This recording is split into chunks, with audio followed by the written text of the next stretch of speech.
Marcus Reed learned silence early in life. Not the peaceful kind, but the kind that settles in your chest after too many nights crying into a pillow that no longer smells like home. Welcome to the channel Moral Storyland Official. For more meaningful stories, please like, share, and subscribe. His mother, Lillian Reed, had been everything. Father gone before Marcus could even remember his face. It was just the two of them in a small rented apartment on the south side of the city. She worked long hours cleaning offices downtown, coming home with tired eyes and aching hands, but always with a smile just for him.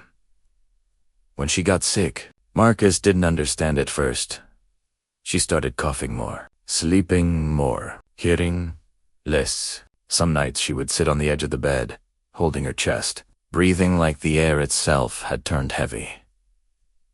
"Don't worry, baby," she would say. "Mama just needs rest." But rest didn't fix it. Hospitals became familiar. Bills piled up. The landlord knocked louder. And one morning, Marcus woke up to a quiet that felt wrong. His mother didn't answer. By the time the ambulance came, she was already gone. Marcus was 16. The apartment didn't stay as for long. There were no relatives who wanted him. Social workers came and went.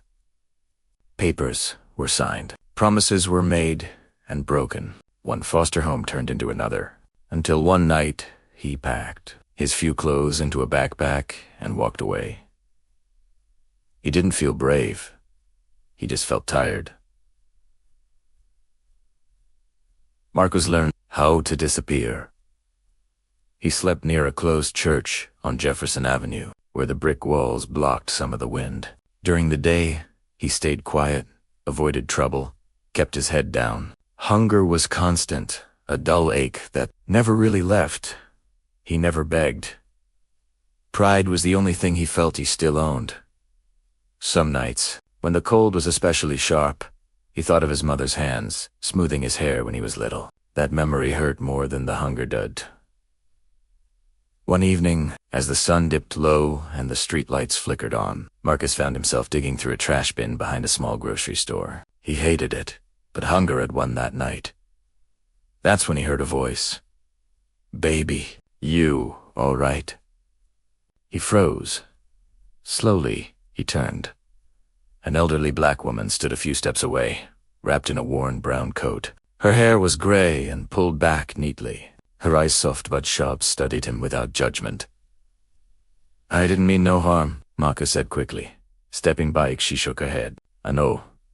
You're just hungry." He didn't answer. She sighed, the way people do when they already know the truth. "My name's Evelyn," she said gently. "Evelyn Brooks." Marcus hesitated. She looked at the trash bin, then back at him, her lips pressed together, like she was making a decision she already knew the cost of. "You got somewhere warm to sleep tonight, Marcus?" He shook his head. "Come on," she said. "At least let me feed you." Evelyn lived in a small, aging house just 4 blocks away. The paint was peeling. The porch sagged a little. But inside, it was clean, warm, and smelled like old books and cooked greens. She didn't ask many questions. She made soup, gave him bread, let him eat slowly, like she understood that rushing food into an empty stomach could hurt. When he finished, she handed him a blanket. "You can sleep on the couch," she said, "just for tonight." That one night turned into weeks. Evelyn lived on a small pension and Social Security. Money was tight. Some neighbors whispered, others warned her. "You don't know that boy. He could steal from you. You too old to be playing hero." Her own children hadn't spoken to her in years. They said she was always choosing others over herself, always giving when she had nothing left. Maybe they were right. But when she looked at Marcus Guinea, quiet, broken in a way only loss can break someone, she saw more than a homeless boy. She saw a child who still said yes, ma'am. A child who washed dishes without being asked. A child who cried silently at night, thinking no one could hear. She never treated him like charity. She treated him like family.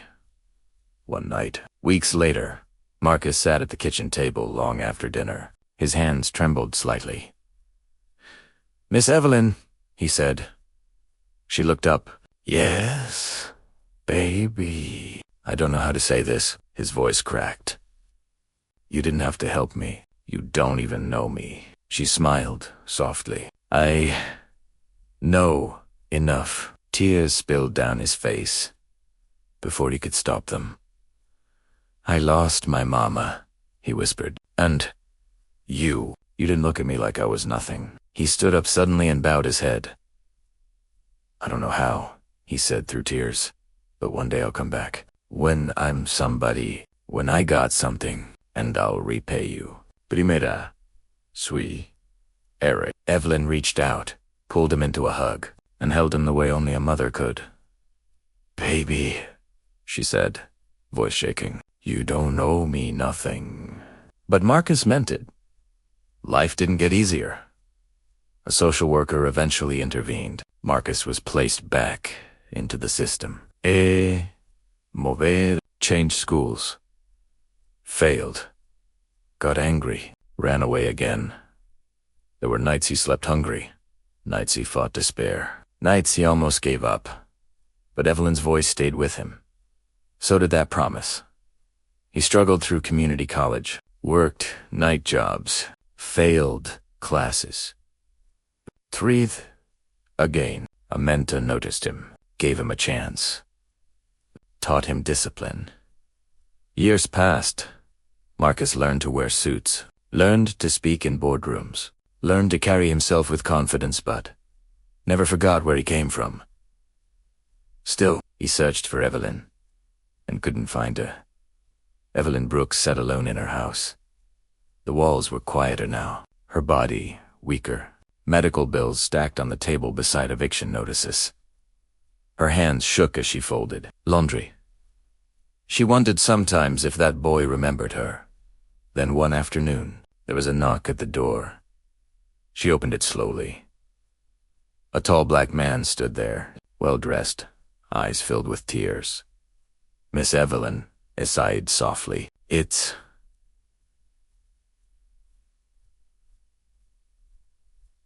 Marcus dropped to his knees and cried. "I came back," he whispered. He didn't just bring money. He brought care. He brought warmth. He brought dignity. He paid her debts, restored her home. Sat with her, listened to her stories. And when she passed, peacefully, she left this world knowing one thing: her kindness had lived on. Marcus stood at her grave, tears falling freely. "You didn't save me," he said quietly. "You reminded me who I was." And he kept his promise not because he had to, but because love remembered always finds its way home.